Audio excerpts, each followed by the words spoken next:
Hay gente que se hace preguntas sobre el origen, sobre de dónde venimos. Algunos se refieren a sus propias vidas, o la vida de su familia, o de la comunidad en la que viven, o del país en el que crecieron.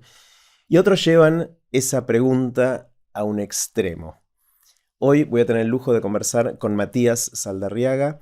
Matías es físico, es cosmólogo, y se pregunta cómo empezó el universo, ni más ni menos, y cómo funciona el universo en general. Matías es físico, hizo una licenciatura en física en la Universidad de Buenos Aires, después hizo un doctorado en MIT, y ahí hizo ya contribuciones al mundo de la cosmología que lo catapultaron a la fama en el mundo científico. Después de eso pasó por otras instituciones y ahora es profesor en el Instituto de Estudios Avanzados de Princeton, donde también pasó mucho tiempo otro físico famoso, Alberto Einstein. También es miembro de la Academia Nacional de Ciencias de los Estados Unidos y él se pregunta cómo empezó todo, cómo empezó el universo, cómo funciona el universo. Y hoy vamos a tener el lujo de conversar con Matías Saldarriaga y aprender de él. Esto es Aprender de Grandes, el podcast donde comparto lo que aprendo mientras intento aprender durante toda la vida y lo que converso con gente que admiro. Hola Matías. Hola, ¿cómo estás? Muy bien, un lujo poder conversar. Un gusto para mí también estar acá. Bueno, lindo verte y espectacular que te hayan dado el doctorado honoris causa de la Universidad de Buenos Aires, un lujo. Sí, la verdad que me encantó también la ceremonia y fue un lindo día para mí. Espectacular. Bueno, quiero empezar con una pregunta amplia y es esencialmente ¿qué aprendiste en todas estas décadas de tratar de entender cómo funciona el universo y cómo empezó todo? ¿Qué aprendiste? De todas las cosas que aprendí, la que yo me pareció la más importante para resaltar, recuerdo que estaba, bueno, esto fue un poquito después de que estaba en MIT, donde yo te había conocido a vos, estaba ya en el Instituto de Estudios Avanzados en Princeton y estábamos mirando las observaciones de la radiación cósmica de fondo, que nos llega de cuando el universo tenía 380.000 años. Y bueno, para ir para atrás un poco, la cosmología es una especie también de como paleontología, que para aprender sobre la historia del universo hay que encontrar cosas, ¿no? No es una cosa teórica de estar pensando, sino también a la misma vez hay que encontrar evidencia. Reconstruir una historia tenés que encontrar fósiles. Y fue el momento en que nos dimos cuenta que, no solamente yo, pero la comunidad en ese momento se dio cuenta que lo que estábamos observando en la radiación de fondo no era algo que se había producido 380.000 años después del Big Bang, que es de donde la luz directamente viene hacia nosotros, sino que era un fósil de algo que había pasado muchísimo más atrás, en los orígenes mismos del universo, de alguna manera. Así que fue algo un momento muy lindo y también generó que hacer esas observaciones y entender mejor lo que estábamos viendo fuera importante porque nos estaba dando una ventana a algo muchísimo más atrás todavía. Y bueno, desde ese momento esas observaciones progresaron un montón. No es que hayamos podido usar esos fósiles para entender exactamente lo que había pasado, pero mejoró mucho nuestro entendimiento de los principios del universo. Está buenísimo. En esto que decís, Matías, hay un montón de cosas. Quiero hurgar un poquito en cada una de esas. Primero, 380.000 suena como un número muy grande. Vos dijiste, la radiación de fondo nos llega de cuando el universo tenía 380.000 años de edad, que suena como un número grande. Uno piensa, bueno, el universo ya era viejo, pero no es así, ¿no? No, no es así porque el universo hoy tiene 14.000 millones de años. Así que, por ejemplo... Es difícil con los números grandes, Sí, ayúdame a entender un poquito es eso. imposible, pero una manera de pensarlo es, por ejemplo, supongamos que el universo lo comparamos con una señora mayor que tiene 100 años, para decirlo así, para hacer un número redondo, ¿no? Uh-huh. Entonces, si uno... Hoy el universo tiene 100 años como 100 una años, señora. digamos, Bien. en vez de los 14.000 hacemos la analogía de que son 100 años, Bien. ahora buscas en Google la foto de una señora de 100 años. Entonces tenés el universo hoy, es sacarle fotos a la señora cuando tiene 100 años. Algunos tal vez habrán escuchado que la NASA acaba de mandar un telescopio nuevo, el James Webb Telescope, que estuvo encontrando como las primeras galaxias que pudimos ver hasta ahora. Eso sería de cuando... Las primeras te referís a las más viejas. Las más viejas, Eso. claro, las más viejas, las primeras que se formaron, o de las primeras que nosotros hemos visto hasta ahora. Y eso sería como sacarle una foto a esa señora cuando tenía 2 años. Espera, Dos dos años años. de O sea, edad. las galaxias que estamos viendo están tan lejos Exacto. que lo que estamos viendo es algo que sucedió hace tanto tiempo porque la luz tardó en Tardó en llegar acá y llegarnos. lo que estamos viendo es de cuando el universo tenía En la analogía de la señora, 2 años. 2 años en vez de 100. En vez de Perfecto, o sea, 100 estamos años. bien, Y la perfecto. radiación cósmica de fondo, esos 380.000 años después del Big Bang, es como encontrar una foto de cuando la señora era un bebé de un día, el primer día. No, Entonces, bueno, es realmente el bebé, cómo empezó. Por supuesto, si uno también en el bebé puede ir mucho más atrás, el día, cuando la concepción misma, etcétera. Y lo que de alguna manera nos dimos cuenta es que había cosas que quedaron en la foto del bebé de un año que no se habían producido más o menos cuando tenía un año o el mes anterior, sino que venían, digamos, de la concepción misma. Entonces, bueno, a mirar, a ver qué podemos saber de esos detalles lo más posible, ¿no? está genial. Entonces estoy tratando de digerir y procesar. Veíamos algo apuntando nuestros telescopios al cielo que llamamos radiación de fondo, que ahora voy a tratar de entender un poquito más qué es. Que es algo que sucedió cuando el universo, si pensamos que hoy es una señora de 100 años, tenía un día de edad, Exacto. que en términos de años sería 380.000 años después de que el universo empezó, que después y lo que hacemos o lo que haces vos, o lo que te diste cuenta que aprendiste en ese momento cuando estabas en MIT, era que esa foto del bebé de un día, o de la bebé de un día, que es el universo, los 380.000 años, te podía decir algo de lo que le había pasado a ese bebé antes de eso, inclusive en su concepción, que sería el comienzo del universo, ¿no? Exacto. Claro, porque quizás antes de eso lo que veían en la foto era, bueno, es esa foto, es la radiación de fondo, pero no creíamos que nos podía dar información de lo que pasaba antes, ¿no? Claro, Entonces, digamos que esta radiación de fondo fue descubierta en 1965, por ahí. Y esas fotos que pudimos ir sacando de ese bebé de un año fueron mejorando, de mejorando. un día, ¿no? De un día, perdón, Sí. de un día, sí. Así que las primeras fotos eran unas fotos, digamos, muy borrosas. Mm, Entonces, a medida que pasó el tiempo, más detalles, hasta que más o menos en esa época del año 1998, el año 2000, más o menos, las fotos se volvieron muy detalladas y entonces empezamos a ver, no sé, los ojos, la nariz, todos los detalles. Y ahí nos dimos cuenta que si quisieras, como que vimos una oreja y nos pudimos dar cuenta que la oreja era algo que viene del principio, principio.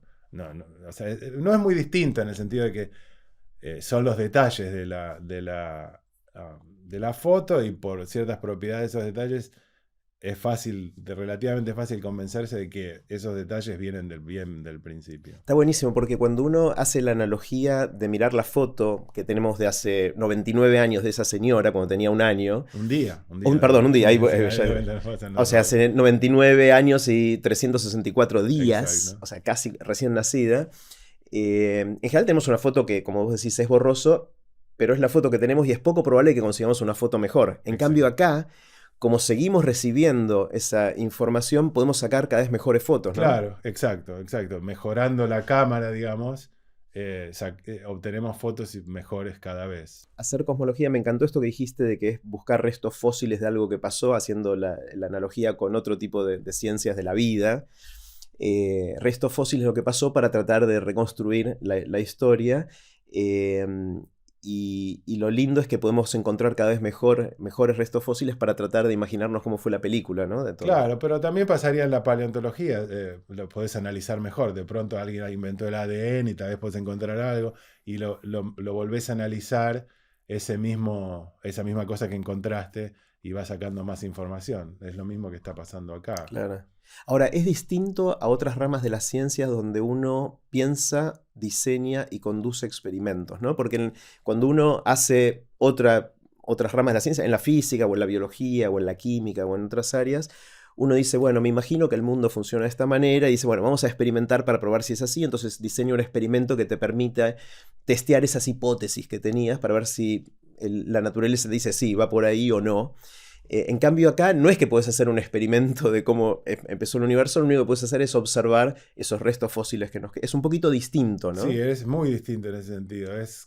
Bueno, en ese sentido es parecido a algo como la paleontología, o si querés, como la historia, donde Claro. vos no podés inventarte un nuevo país en el pasado. Bueno, O sea, tenemos de cierta manera como solo la mitad del experimento. En la física normal vos haces que pase algo y controlás lo que pasa, el fenómeno que querés estudiar, lo haces que se genere, si querés, no sé, chocar dos cosas, a qué velocidad las mandás, y si lo querés cambiar, lo podés cambiar, y a la misma vez medís lo que está pasando, si salen cosas después que chocaron, podés mejorar lo que medís y también podés cambiar lo que está pasando. Acá nosotros no podemos cambiar lo que está pasando, solo tenemos que confiar en que el universo nos manda suficientes datos, pistas para poder entender lo que estaba pasando, pero bueno, es muy generoso el universo y nos deja muchas cosas entender, pero también hay otras que por más que sean preguntas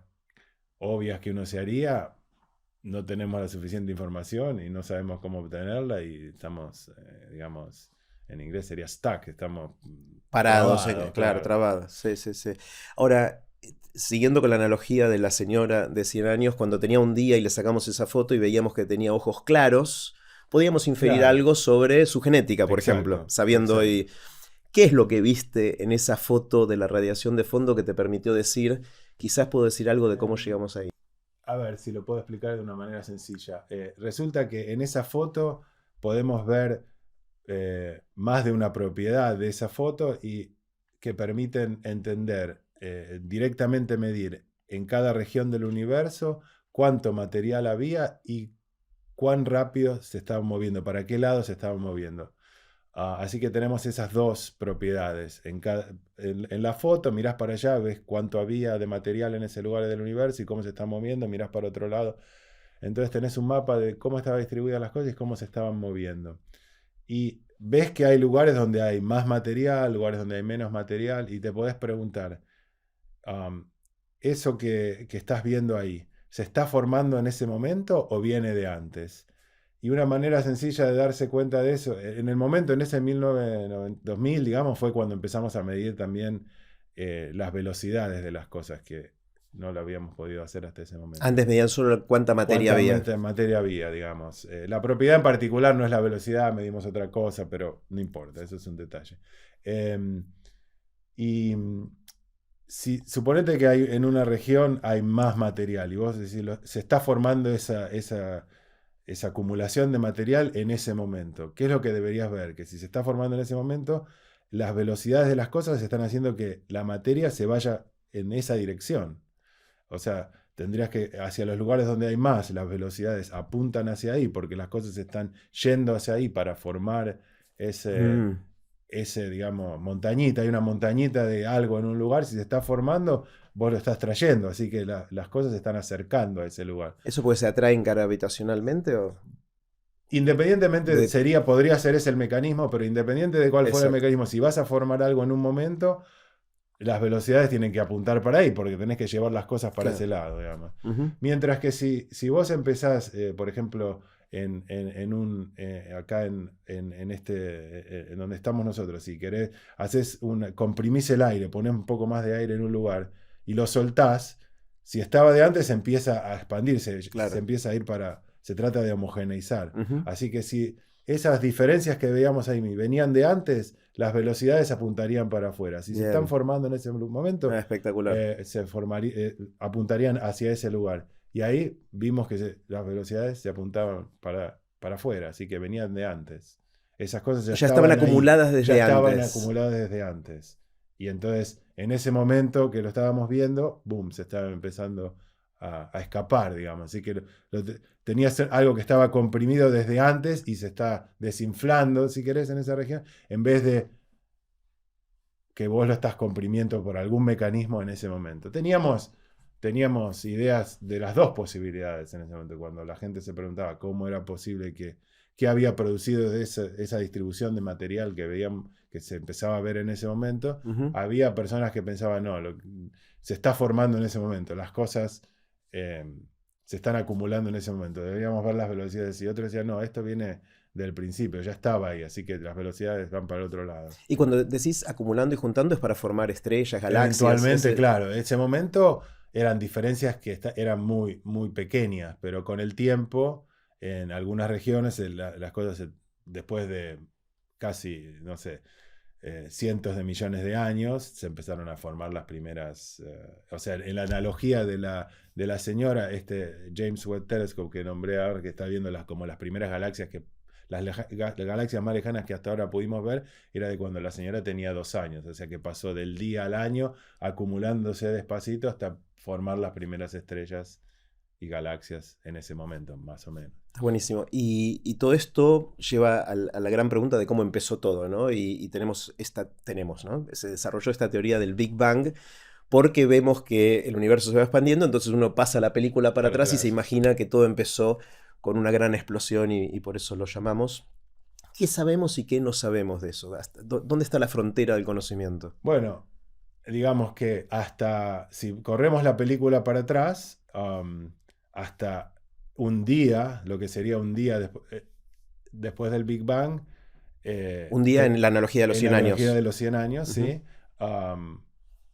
Tenemos la foto. Así que hasta ahí no hay grandes, ya a esta altura del partido, si vamos para atrás al principio del modelo del Big Bang, que empezó más o menos con la relatividad de Einstein, en esa época ya, o sea, hace como 100 años, no sabíamos nada, no estábamos seguros, podría haber sido otra cosa, pero hoy por hoy ya tenemos hasta foto del análogo de un día. Pero a medida que vamos para atrás, tenemos cada vez menos cosas. El fósil más antiguo que tenemos corresponde del primer minuto verdadero, no minuto de la señora, sino minuto del universo. Wow, que para la señora sería el momento que están haciendo, o siendo concebida. Sí. Que son algunos de los elementos, el helio, el deuterio que encontramos en el universo, en las estrellas. La mayoría de los elementos de los que nosotros estamos hechos, voy para atrás. El universo empezó hecho casi todo de hidrógeno. Que es el elemento más simple, que es un protón y un electrón dando vueltas alrededor. El elemento más simple. Y las cosas con las que nosotros estamos hechos, en su gran mayoría, fueron producidas en estrellas, en explosiones de estrellas. Pero los elementos, no el más sencillo, pero los que son también bastante sencillos, como el helio o otro deuterio, hasta el litio por ahí, se produjeron en ese primer minuto del Big Bang. Porque cuando uno va para atrás, así los elementos, por ejemplo, que se producen en el interior de las estrellas porque están muy calientes las estrellas y muy densas, pero cuando uno va para atrás en el universo, las condiciones en el universo eran parecidas al interior de una estrella, o aún, si va más para atrás, aún más denso y más caliente. Así que había reacciones nucleares en ese momento, era un universo totalmente distinto que el que vemos hoy, ¿no? Y ahí se produjeron esos primeros elementos, que usando la teoría del Big Bang podemos calcular cuánto deberían producirse de cada uno, y después cuando fuimos a las estrellas y midamos cuánto hay de cada uno de esos, todas esas cantidades relativas y las mediciones con la teoría dan lo mismo. Así nos convencimos de que nuestro entendimiento de lo que estaba pasando en el primer minuto, más o menos ahí, en el tiempo verdadero, digamos, del Big Bang, hasta ahí estamos seguros de que está bien. Después ya no tenemos, salvo por estos fósiles de la radiación de fondo, que nos dimos cuenta que probablemente vengan de muchísimo antes de ese, no tenemos otra cosa. Así que ahí hay cada vez más lugar para, no sé, que hayan pasado diferentes cosas, tratar de tener hipótesis y ver si podemos ver qué pasó. ¿Te interesa tanto el comienzo del universo como el funcionamiento en general? Y tratás a veces de unir las cosas. Ahora se habló mucho de las ondas gravitacionales, que es algo que se predijo hace mucho tiempo, basado en las ecuaciones de la relatividad general de Einstein, pero se midió hace muy poquito. Y que también puede tener implicancias en cómo entendemos el universo temprano, pero mucho también en cómo funciona el universo hoy en día. ¿Qué está pasando hoy? ¿Cuál es la frontera de nuestro conocimiento de lo que sabemos y cómo estos nuevos descubrimientos pueden ayudarnos?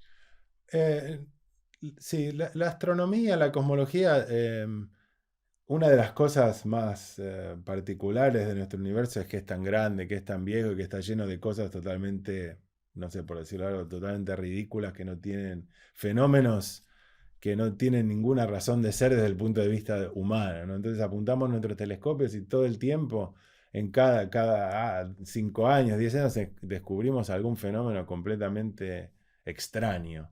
Que no esperábamos, que nos no sorprende. esperábamos, Sí. porque el universo, a medida que que va pasando el tiempo, los procesos que van ocurriendo son cada vez más complicados, estrellas, galaxias, agujeros. Entonces es difícil, si bien las leyes de la física aplican a todos esos casos, así como es muy difícil predecir el tiempo mañana o dentro de 2 días, porque el sistema se vuelve complicado, el universo se está volviendo complicado, así que adentro de él pasan cosas complicadas como las que pasan qué sé yo, en el clima de la Tierra, que es difícil de predecir, aun cuando tenemos muchas mejores mediciones de las que podemos hacer de cosas muy lejanas. Así que en la astronomía todo el tiempo estamos encontrando fenómenos nuevos que por un lado es divertido tratar de entenderlos, y por otro lado, relacionado a tu pregunta primera de que la astronomía es un poco diferente, o la cosmología, que no tenemos la posibilidad de diseñar el experimento y tenemos que usar lo que el universo nos regala, digamos, esos fenómenos raros, las veces que algunos de ellos los podemos entender en gran detalle y se vuelven nuestra primera parte del experimento, ¿no? Porque los podemos tratar después de entender si los vemos pasando muy lejos y ya los entendimos porque lo vimos acá cerquita, pasar acá cerquita y lo entendimos muy bien y ahora lo vemos pasando muy lejos, nos puede ayudar a entender qué estaba pasando en el universo hace mucho tiempo. Así que siempre estamos tratando de encontrar cosas nuevas, entenderlas, por sí mismas, para divertirnos y también para después usarlos para otras cosas, ¿no? Genial. Algunos se pueden preguntar, ¿para qué hacer todo esto, ¿no? Es una pregunta que yo me hice muchas veces, habiéndome metido en alguna de estas cosas en otras etapas de mi vida. Yo le encontraba mucho disfrute y lo hacía porque me gustaba y por mi curiosidad y todo eso, pero muchos se pueden preguntar si esto nos sirve para algo. ¿Cómo lo ves? Sí, esa pregunta es una pregunta clásica, digamos, y creo que hay que separar, como vos decías, la persona que lo hace con si le sirve a la sociedad por supuesto, la persona que la hace, así como vos le preguntás a un artista por qué le gusta la música o le gusta pintar, le gusta porque le gusta, lo hace porque disfruta, porque es bueno, porque a otras personas les gusta, etcétera. No tiene que dar demasiada explicación de por qué lo hace. Lo mismo para un científico, es lo que le gusta hacer. Ahora, la sociedad tal vez ponga mucha más plata en la ciencia en general que en el arte. No lo sé, pero probablemente. Yo creo que la razón, entonces, desde el punto de vista de alguien que no disfruta eso en particular, no debería pensar en el detalle particular de lo que yo estoy haciendo mientras lo que está haciendo otro. Ninguna de esas cosas necesariamente, algunas van a servir para algo, otras no, pero en el camino de hacer eso desarrollamos nuevas cosas, nuevos telescopios. Es una manera de que haya gente que esté, digamos, yendo a lugares donde nunca pudimos ir, armando cosas que nunca pudimos armar, algunas de las cuales van a tener, pero es impredecible qué es lo que... ¿En qué va a servir esa tecnología exacto. o esas cosas? Cuando hoy uno agarra el teléfono celular y usa el GPS, por supuesto que las ecuaciones de Einstein que yo uso para la cosmología y que él las descubrió para cualquier otra cosa, son las que se usan para poder calcular cuánto va a tardar las señales del satélite hasta tu teléfono. Es útil. Einstein no lo hizo por eso, tardaron cientos de años y no vas a dejar de hacer, o él no tendría que haber propuesto a quien le haya pagado, vamos a hacer el GPS, porque nunca se le hubiera ocurrido. Claro. Entonces, bueno, hay que dejar un poco los que pagan pueden decidir lo que quieren hacer, pero Obvio. aparentemente sirve dejar un poco de libertad de hacer cosas un poco al azar, que no sabes si sirven o no, sabiendo que algunas al menos van a dar grandes beneficios en el futuro y otras no. Pero claro, es lo que se llama la investigación básica, claro, ¿no? En la cual uno investiga para tratar de entender cómo funciona el mundo y muchas veces impulsado por su curiosidad, ganas de saber y disfruten en ese proceso, y que, como vos decís, a veces redunda en beneficio, a veces no, pero el mundo de hoy sería muy difícil de imaginarlo sin el paso previo de haber hecho esa investigación básica hace mucho tiempo, ¿no? Claro, claro. Pero bueno, no sé, hay que convencer también, también depende del contexto, cuánta plata la gente le sobra, digamos, para pagar estas cosas, ¿no? Claro, claro. ¿Cómo juega en el mundo de la investigación básica de frontera, de punta, como se le suele llamar, el tema del reconocimiento, ¿no? Hay, algunos dicen que vos sos uno de los pocos latinoamericanos que tienen buenas probabilidades o alguna probabilidad de algún momento ganar el premio Nobel o ese tipo de cosas en física. No sé si es importante o no importante el reconocimiento. ¿Cómo juega eso en toda la ecuación? A mí mucho no me importa y no me gusta tampoco. Y en mi día a día trato de no pensarlo. A mí no me interesa, no me produce. Pero no es. Es que una actividad humana, hay un montón de personas que sí les importa. Em, y, eh, y lo ves como actúan distintas personas y es un incentivo para, para mucha gente. Un premio así que va a uno cada tanto, bueno, es muy difícil, pero no tiene tanto impacto porque para la mayoría de la gente no es algo. eh, pero bueno, sí tiene el impacto de decir las personas que les va mejor, digamos, o que logran descubrir algo, lo más importante en este campo, son reconocidas mundialmente, como decir, qué sé yo, Messi, el mejor jugador del fútbol, todo el mundo lo conoce. El jugador de fútbol promedio sabe que no va a ser Messi, pero también tal vez le sirve ver que a Messi cuando llega. Pero bueno, hay un montón de mecanismos, de incentivos para que la gente trabaje más en forma de grants, de propuestas, dinero, los cargos que vos obtenés. Yo creo que funciona un poco por eso, ¿no? No sé si está en el equilibrio justo o se podría cambiar un poco, pero esos incentivos funcionan, ¿no? Como funcionan en el resto de las actividades humanas. Ujú.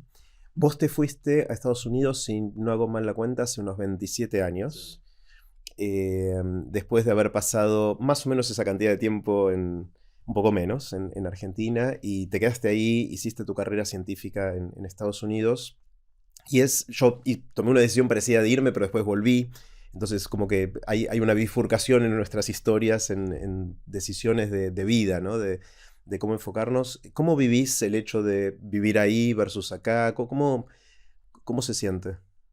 Yo la verdad nunca, una vez que, cuando me fui yo no pensé que me iba a quedar necesariamente, no era parte del plan necesariamente, no era algo que ni lo descartaba, no lo estaba pensando, no era. Pero una vez que ahí a mí me empezó a ir bien, digamos, y que realmente tenía sin problema conseguir un trabajo y hacer lo que yo quería, nunca me planteé volver.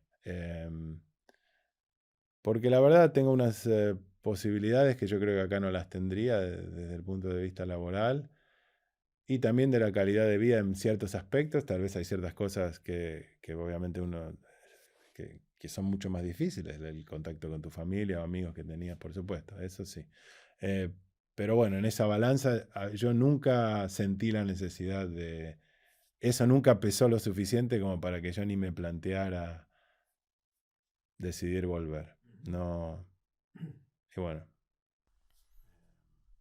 Y ahora con la globalización, la capacidad de estar comunicados y conectados en tiempo real por distintas tecnologías, ¿eso no ayudaría a que se cierre un poco la brecha de lo que uno podría hacer haciendo cosmología en un lugar o en otro lugar del mundo?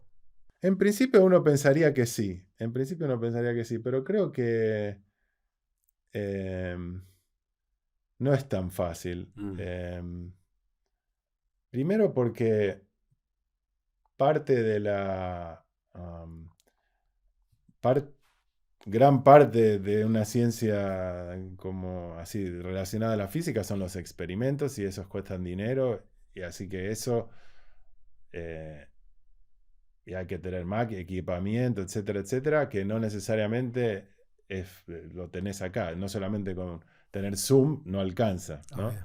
Y después, aún así, al menos después de toda la pandemia y de estar en Zoom en no sé cuánto tiempo por día y no sé qué, no es lo mismo. Yo, a mí no me sirvió comparado con si hubiera sido la pandemia sin ni siquiera el Zoom, por supuesto, muchísimo mejor. Pero no se compara con estar con las personas, aún. Pero tal vez en el futuro mejore eso. Por supuesto, es mucho más fácil hoy de lo que era antes. Vos desde cualquier lado sabés exactamente lo que está pasando en otros lugares. No hay un desfasaje temporal en ese sentido de cuando sale un paper, pero tal vez sí hay un desfasaje temporal en cuanto una idea surge, hay un tiempo entre que sale el paper, y si vos no estás yendo a las conferencias porque estás muy lejos, si no están pasando las personas todas las semanas de todos lados, que viajan, también hay un cierto delay, mucho más corto que antes. O podés ir al, a la otra oficina al lado tuyo y hay el experto de esto, el experto del otro. También lo podés llamar por Zoom, pero no es lo mismo que ir caminando por el pasillo, abrir la puerta y decirle, che, tal cosa, tal otra, ¿qué te parece? No es lo mismo. O vas a almorzar y te lo encontrás en la fila, no es lo mismo. Me parece. Pero Ujú. bueno, es mucho más fácil que antes, por Sí. supuesto. Hay algunas cosas que sí se están haciendo de esta región. Entiendo que estuviste ahora en Salta y que no llegaste a visitar el nuevo observatorio que se está construyendo, pero estuviste cerca. ¿Qué cosas están pasando en nuestra región acá? Sí, no, hay muchas cosas que están pasando. No quiero decir que no Ujú. esté pasando nada y que esté todo, pero fui a visitar, hay una iniciativa muy linda que se llama Salta, Ventana al Universo, donde, bueno, nosotros tenemos que poner nuestros telescopios en lugares particulares. Nosotros, digamos, los astrónomos físicos, los telescopios muchas veces están en lugares especiales, no pueden estar en cualquier lado digamos, una de las razones es que la atmósfera muchas veces distorsiona lo que podemos llegar a ver y entonces queremos estar en un lugar muy alto, muy seco. Y en Argentina hay algunos de esos lugares que tienen características excelentes a nivel mundial. Muchas veces no hay muchos lugares que tengan ciertas características y que también no sean muy difíciles de acceder, qué sé yo. Argentina y Salta en particular tiene lugares así y hay la posibilidad de utilizar las montañas en Salta para poner algunos observatorios y hay dos en particular donde yo estaba cerca de Salta, dos experimentos distintos o dos observatorios distintos, uno que se llama Cubic, que está también trabajando en cosmología, mirar los principios del universo en la radiación de fondo, y otro, un radiotelescopio llamado Proyecto Llama, que es una antena muy grande, también tiene posibilidades de, si se usa correctamente en combinación con otros experimentos, etcétera, ser también uno de los observatorios en esas longitudes de onda de milimétricas y submilimétricas, de los mejores, de los más importantes del mundo, en uno de los lugares muy buenos, Ujú. digamos. Está buenísimo. Una de las cosas que sé que no es tu investigación directa, pero que despierta nuestra imaginación y fantasía y nos preguntamos mucho, yo me los pregunto, no sé, pero creo que otros seres humanos también, es la posibilidad de que exista otra vida en otros lugares del universo. ¿Es algo que te interesa, que pensás en el tema? Sí, me interesa. De hecho, sí, me interesa y no es algo que yo haya trabajado. Y em, digamos, el paso que está pasando, el paso anterior a ese que está pasando ahora de manera más directa en las últimas, digamos, 10, 15 años, es el descubrimiento de planetas en otros sistemas solares. Gran revolución de la astronomía, encontrar un montón de planetas. Al final, tener telescopios lo suficientemente con características que hacen eso posible y en haber encontrado planetas, muchos sistemas solares totalmente distintos al nuestro. em, y el siguiente paso es ver si podemos recabar suficiente información, al menos sobre algunos de esos planetas, para tener mediciones, digamos, por ejemplo, de su atmósfera. Y con esas mediciones de su atmósfera tratar de entender si hay algo en su composición, que indique algún proceso de tipo biológico o algo. Ese es el camino, digamos, estándar. Después, por supuesto, uno puede esperar que venga un ovni y no encontrar, pero bueno, o algo así que nos visite, pero eso ya es, hay que un poco más Hay que tener más osado, más imaginación. imaginación. Sí, sí. Y tu intuición te dice, ¿hay o no hay? Porque Esa es, está toda la estimación, ¿no? sí, De la fórmula de Drake que te permite decir cuál es la probabilidad de que haya tanta cantidad de seres extraterrestres, pero tenemos tanta incertidumbre de cada uno de los factores de esa exacto, cuenta que puede ser que no haya ninguno o haya un montón. Todavía no exacto. tenemos la capacidad de decirlo. ¿Dónde emocionalmente vos dónde estás con eso? Oscilo. Esa ecuación de Drake, de alguna manera, es un poco, digamos, en inglés me saldría un scam, no me acuerdo cómo No se... sé, es como un, no escándalo, es como un... em, bueno, no me sale. ¿qué produce? ¿Qué... Em, bueno, el tema es, como vos decías, que estás multiplicando un montón de factores en esa ecuación de los cuales de cada uno no sabes nada. Después que multiplicaste 5 cosas de las cuales no sabes ninguna por un factor de 1000, al final no sabes nada. Nada, O nada. sea, Eso para explicar un poco esta fórmula, lo que dice es una manera de poder estimar cuál es la probabilidad de que haya vida extraterrestre, es decir, bueno, cuántas galaxias hay, cuántas estrellas hay, cuál es la probabilidad de que alrededor de esas estrellas haya planetas, cuál es la probabilidad de que esos planetas estén en el rango de distancias, temperaturas, composiciones que los hagan en principio habitables, cuál es la probabilidad de que alguna vez haya surgido vida ahí, que esa vida haya evolucionado, que sea inteligente y que quiera comunicarse con nosotros, claro, más o menos. más o Es menos. multiplicar todas esas cosas y de todas esas cosas no sabemos casi Nada, nada. entonces el resultado puede ser Cualquier cualquier cosa, cosa. claro. La otra cosa interesante que a mí siempre me llamó la atención al respecto de eso es en lo que se llama la paradoja de Fermi. Ajá. El Em, dónde están ¿Dónde todos. están todos? Esto recordame cómo era la La historia de Fermi. paradoja de Fermi, no me acuerdo, dicen que surgió en una conversación cuando él estaba en Chicago y había un, uno de esos dibujitos en el diario de un chiste, qué sé yo, donde creo que, no sé si era algo de que había un paro de los que, no sé, los que levantaban la basura en Nueva York y en el dibujito había unos extraterrestres agarrando la basura, no sé, algo por el estilo, pero la pregunta que surgió es, obviamente si el universo es tan viejo, nosotros estamos avanzando de manera tan rápida, pero si hubiéramos empezado, no sé, 1000 años antes porque en nuestra Tierra todo lo que está pasando en la Tierra hubiera pasado 1000 o 10.000 años antes, estaríamos muchísimo más avanzados y hay tantos planetas que ¿por qué no va a haber pasado eso? Entonces debería haber unos extraterrestres muchísimo más avanzados y para ese momento hubieran conquistado la galaxia, hubieran viajado. Es fácil imaginarse que si hubieran estado en todos lados y tendría que haber alguna evidencia de que estamos en una galaxia. ¿Por qué no vemos, digamos, la guerra de las galaxias, digamos, la película? Algo por el estilo. Y si bien buscamos evidencia, no encontramos nada. Entonces, ¿cómo es posible que, mm, que no veamos ninguna evidencia? Entonces, si el universo realmente estuviera lleno de vida inteligente, ¿cómo es que no podemos darnos cuenta? Bueno, no sé, tal vez estemos no sé, después hay libros enteros de posibles soluciones de la paradoja de Fermi, que no sé, vivimos en una especie nos dejaron al costado una especie de santuario como nosotros agarramos una parte de la Tierra y dejamos que las especies queden ahí Somos una reserva. una reserva ecológica y por eso no nos molestan, qué sé yo, o no están, Claro. se destruyeron todos. Esa es la más aterradora, ¿no? De que por alguna razón evolutiva, cada vez que surge algún tipo de tecnología exponencial que nos permite crecer, tarde o temprano nos terminamos aniquilando.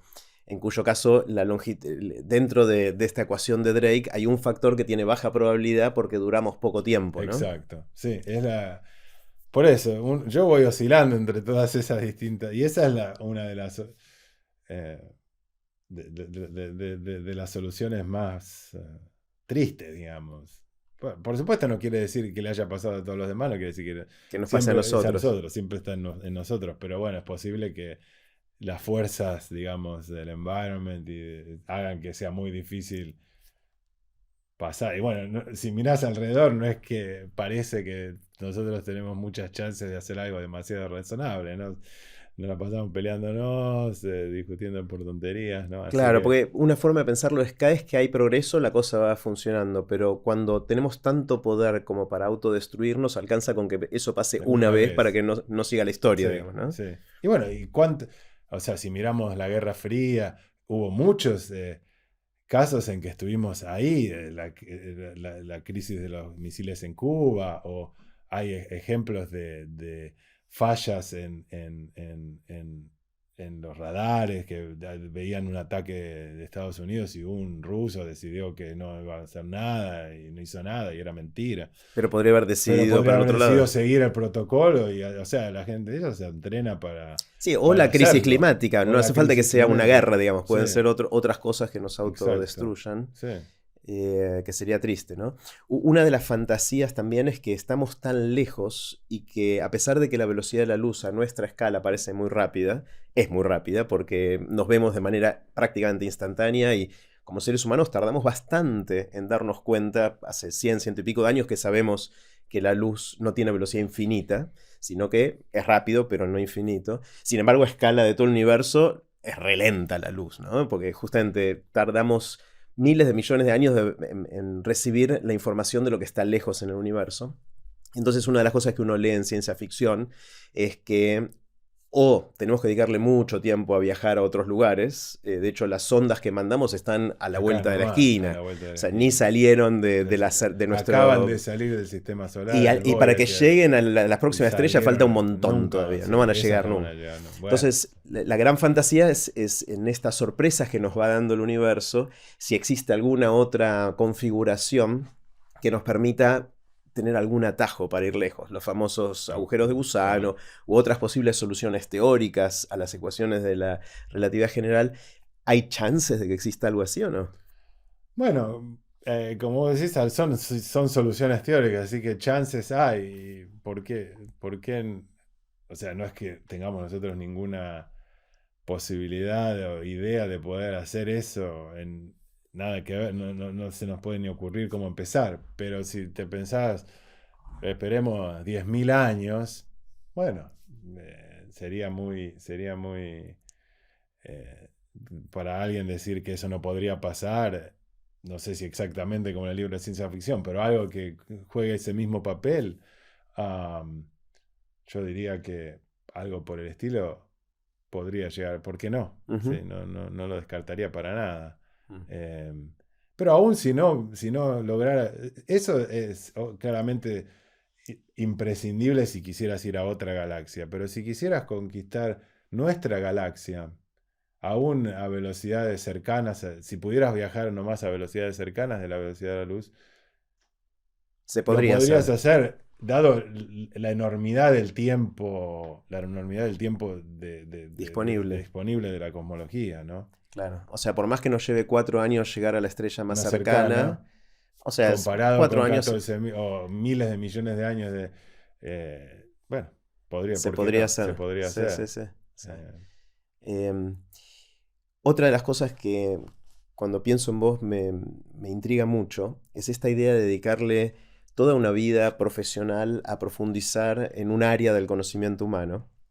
Obviamente moviéndose y viendo distintos aspectos de lo que es la cosmología, que fue lo que fuiste haciendo en el tiempo, versus lo que me pasó a mí. Entonces acá de nuevo una bifurcación en estilos de vida, porque empezamos los dos haciendo licenciatura en física, después un doctorado en MIT, pero después yo me dediqué a pegar saltos para distintos lados y a explorar mundos, y vos te metiste en profundidad en un tema, entonces siento una combinación de admiración e envidia, pero al mismo tiempo curiosidad de cómo es esa vida, ¿no? De meterse y dedicarle décadas y décadas a explorar un área. ¿Qué se siente? A mí me funcionó, pero yo diría lo mismo. Yo veo lo que vos hiciste y también siento envidia, porque, uy, mira, pudo hacer un montón de cosas diferentes. También, eh, sin ninguna duda, yo me planteo por qué no habré hecho otra cosa, qué hubiera pasado. Am, Así que, pero bueno, a mí me funcionó y por distintos motivos, algunos de ellos yo diría que son también de suerte, ¿no?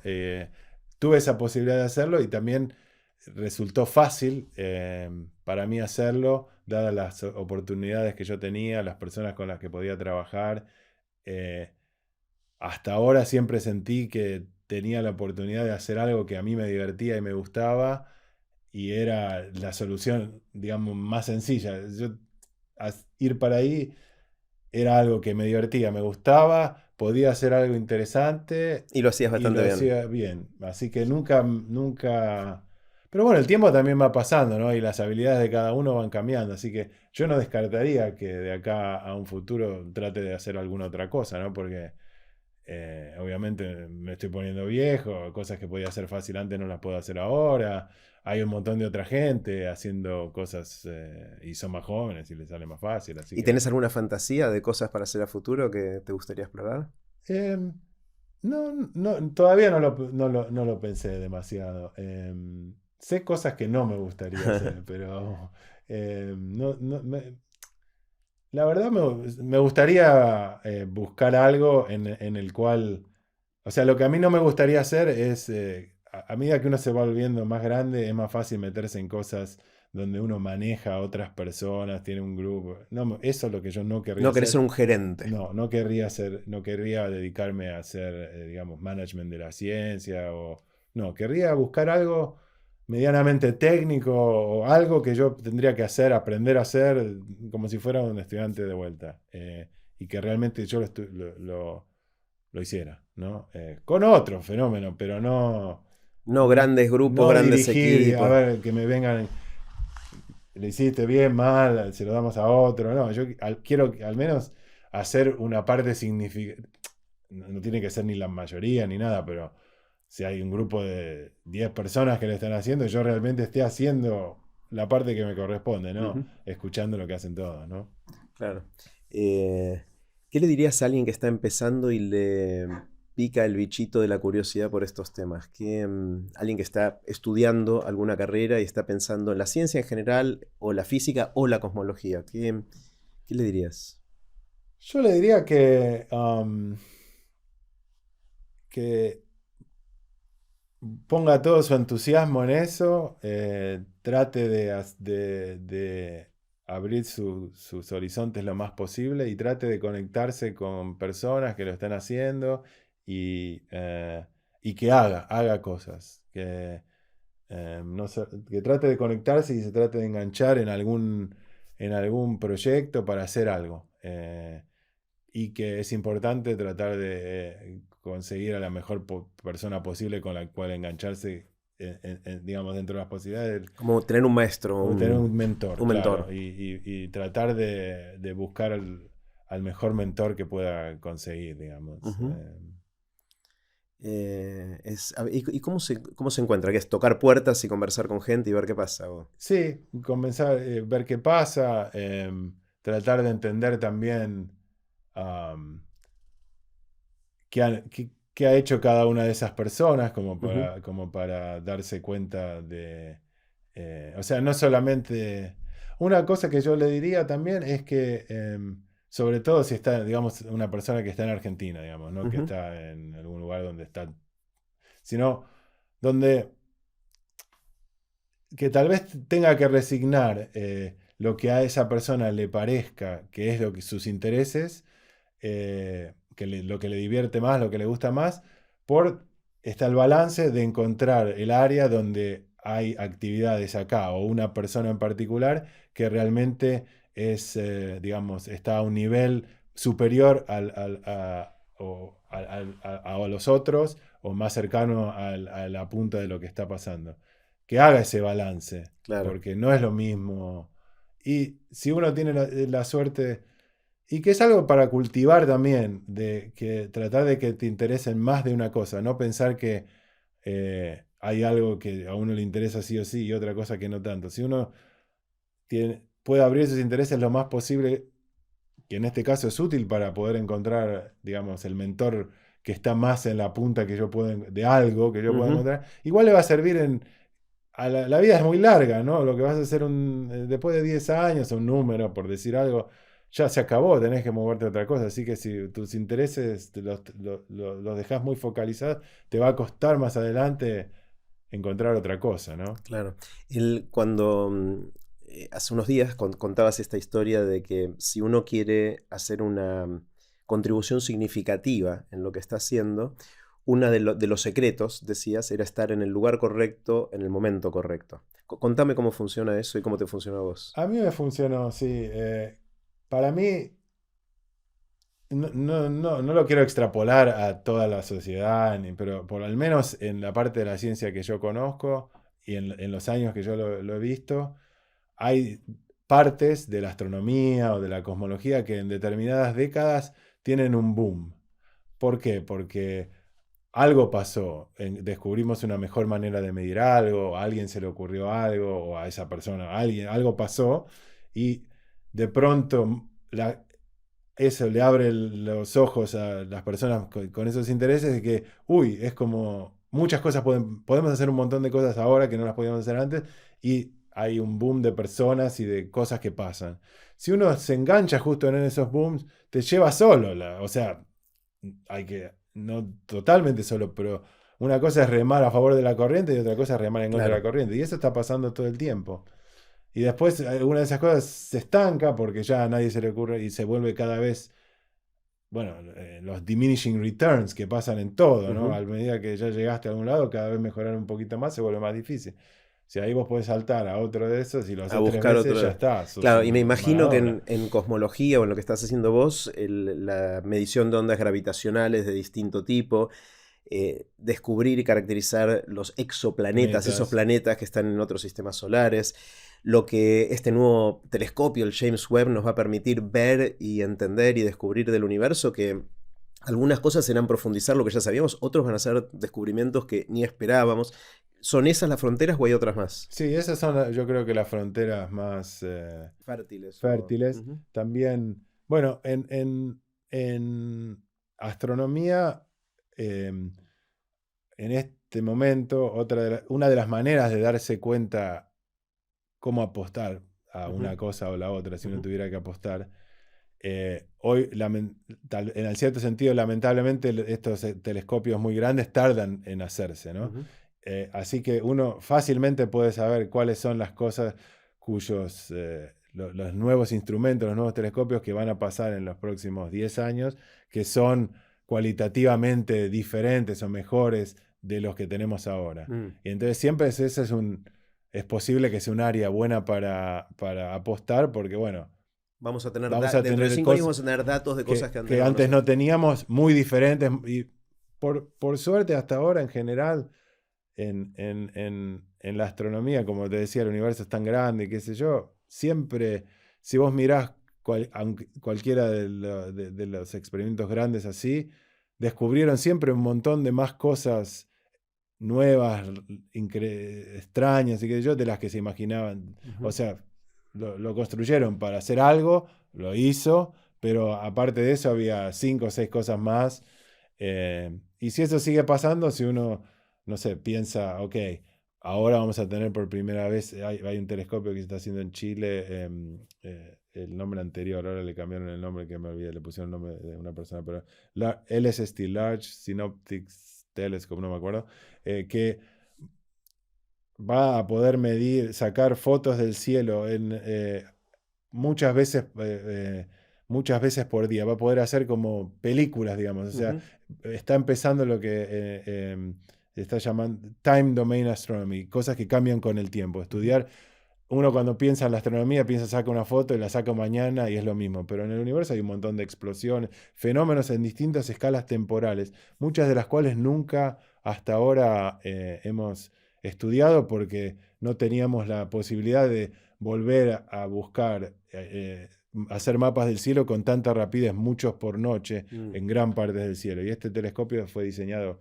para eso, para poder cubrir gran porciones del cielo muy rápido y Mm. poderlo hacerlo repetido, repetido, repetido, como para poder buscar fenómenos a escalas temporales que nunca habíamos O hecho sea, antes. cuando eso esté funcionando, vamos a tener un montón de datos que nos van a permitir encontrar cosas que se Que mueven. se cambien, claro, que cambian explosiones, movimientos.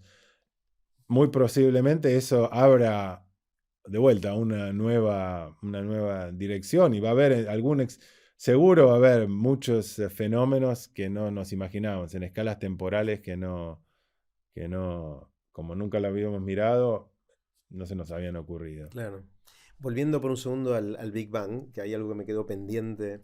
eh, Muchos dicen que, bueno, vamos para atrás y se llega a pensar que todo empezó en esta singularidad, como se suele decir, donde estaba todo en un punto muy, muy chiquitito, con muchísima densidad, y ahí explotó, fue el Big Bang y creó todo lo que vemos hoy. Y, y la gran pregunta es qué pasó antes o cómo sucedió. Obviamente, si ni siquiera sabemos cómo llegar hasta ahí, más difícil es saber qué pasó antes. Y muchas veces escuché decir que, bueno, no, no hay antes porque ahí empezó el tiempo también, que nunca entendí bien qué quería decir eso. ¿Sabemos algo de eso o podés contarlo de alguna manera que me ayude a...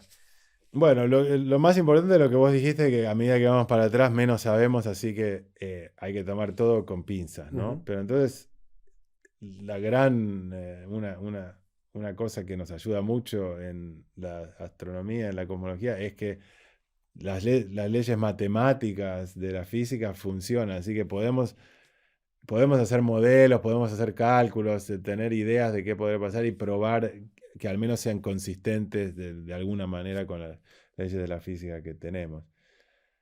Hay muchas ideas diferentes. Está la idea, bueno, de alguna manera, hay ciertas soluciones de las ecuaciones de Einstein juntadas con la mecánica cuántica en la cual no había nada, digamos, y de pronto se crea el espacio y el tiempo todo en el mismo momento. Entonces tal vez uno podía, digamos, pegar una de esas soluciones al principio del Big Bang y empieza de la nada, de alguna manera. Esa solución existe. También es difícil verbalizar lo que esa solución está haciendo, digamos, pero ujú. bueno, empieza, no hay nada y de pronto después no hay ni siquiera un concepto porque no hay nada, no hay un concepto de tiempo, pero pero también hay otras personas que piensan, tal vez nosotros estamos viendo un Big Bang, si esperamos mucho en el tiempo, si bien no tenemos ninguna evidencia en nuestro propio universo que eso vaya a pasar, tal vez esa expansión que vemos del universo se frena y se contrae de vuelta y hay como un Big Crunch y de ese Big Crunch vuelve a salir un Big Bang y es como algo Una cosa cíclico. cíclica. Ujú. Um, Esa es otra posibilidad. La verdad no lo sabemos y yo dudo bueno, no, mi apuesta es que no lo vamos a saber mientras yo esté around, Ujú. entonces no me voy a dedicar No a te eso. preocupas mucho ese No, tema. esa, esa es mi apuesta, pero tal vez me equivoque, Claro. ojalá, pero Y supongo que mucho menos la idea de los multiversos, ¿no? De que no es solo un universo, que hay muchos y que cada instante del tiempo se bifurca en otros. ¿Eso sí. es más todavía parte de la ciencia ficción o hay algo que... Bueno, no, hay algo no tan de ciencia ficción. Sí, por supuesto, de ciencia ficción de saber si eso algo como eso está pasando o no esté pasando. Pero lo Ujú. que no es de ciencia ficción es que esas mismas ecuaciones que nosotros usamos para entender el Big Bang y esta teoría de inflación del principio, donde se genera la radiación las diferencias que vemos en la radiación de fondo, si uno la lleva eh, si uno la empuja un poco más, ahí adentro hay soluciones, hay posibilidades donde hay estos multiversos. Y el universo, la parte que vemos de- del universo que nosotros vemos es una pequeña parte de algo muchísimo, muchísimo más grande, en los cuales no es difícil construir ejemplos en los que las leyes de la física, todo sea totalmente diferente en los distintos lugares, en ese sentido, y se van creando eh, universos, digamos, es algo muchísimo más gigantesco en los cuales hay regiones y que se está expandiendo, así que son regiones que se están creando nuevas y nuevas, y nuevos de estos, regiones como las nuestras, pero con otras leyes de la física, hay por todos lados en esta cosa súper grande. Eso es una solución de las mismas ecuaciones que nosotros usamos para el resto, para la galaxia, para todo, y funcionan para ahí, y si las usamos en otro, las extendemos un poquito para atrás, podemos inventar que pasó todo eso. Pero no hay nada de evidencia de que esto De pueda tener... evidencia ¿no? no, pero tampoco, también no es totalmente ciencia ficción en el sentido. Hay veces hay ideas que ni siquiera sabemos, ni siquiera si son posible de probar o de tener evidencia. En este caso, había en ciertos contextos al menos, podíamos encontrar una cierta evidencia, que en definitiva no la encontramos en esta radiación de fondo, porque si se están creando estos universos, a veces, que son como unas burbujas en esto mucho más grande, a veces esas burbujas pueden chocar, y eso produciría en esta radiación de fondo que nosotros vemos como una deformación, Y que eso no lo vemos. eso no lo vimos. Por supuesto, no hay una garantía que todas esas burbujas van a chocar y entonces... Pero bueno, era una posibilidad que al menos se podía buscar algo. Hay otras veces que ni siquiera tenemos una idea. En ese sentido es un poquito más concreto que de ciertas otras ideas en las cuales ni siquiera sabemos si hay algo para buscar o no, que son aún más... Yo trabajé en cosas así durante el tiempo. Cuando se estaban por hacer mapas de la radiación de fondo, los mejores que tenemos ahora, donde había muchas de estas cosas más esotéricas podrían haber dejado fósiles ahí. En definitiva, no encontramos ninguno. Así que ahora No estás haciendo estoy eso. haciendo eso. Matías, ¿qué otros campos de la ciencia te interesan y cuáles de las fronteras de lo que está pasando en otros campos de la ciencia, quizás alejados al tuyo, sentís que están pasando cosas interesantes? Todo lo que está relacionado con la inteligencia artificial me parece muy interesante, y me parece que es posible que estemos en un momento de quiebre, de que algo, digamos, mayúsculo puede estar por pasar. Algo cualitativamente distinto. Cualitativamente distinto, que puede, digamos, al contrario de la astronomía, que bueno, tal vez hace 20 algo cualitativo pasó y aprendimos sobre... esto también tiene muchas más consecuencias, probablemente tenga muchas más consecuencias sobre la dinámica social Claro, de sobre cómo los vivimos. humanos, cómo vivimos. Así que eso es lo que yo diría es lo más interesante de las cosas que a mí o sea, que yo me puedo llegar a conectar con, entender un poco más, que me parece muy interesante, ¿no? Sí, yo resaltaría ese ejemplo. Sí, hay otra cosa que a mí me fascina por lo complejo y lo difícil de entender, que son las ciencias de la vida. O sea, con la mentalidad de físico de que trato de entender las cuestiones más básicas y veo que hay un cuerpo, hay un ser humano que tiene un montón de propiedades y una complejidad increíble. A veces me resulta inasible, ¿no? Me resulta difícil de entenderlo porque trato de reducirlo a cuestiones más básicas. Y en la ciencia de la vida también se está avanzando un montón en eso. ¿Eso es algo que te interesa? ¿Lo mirás? Lo miro menos, porque la diferencia que vos notaste, que vos comentaste, es clara, y para mí como físico me resulta muy difícil. Y la otra cosa que también me resulta muy difícil, nosotros como físicos también estamos muy acostumbrados a hacer, digamos, lo que llamamos el modelo de juguete, el toy model, sacarle los detalles, sacar lo más posible todas las complicaciones de la fenomenología, al bajarlo al ejemplo sencillo.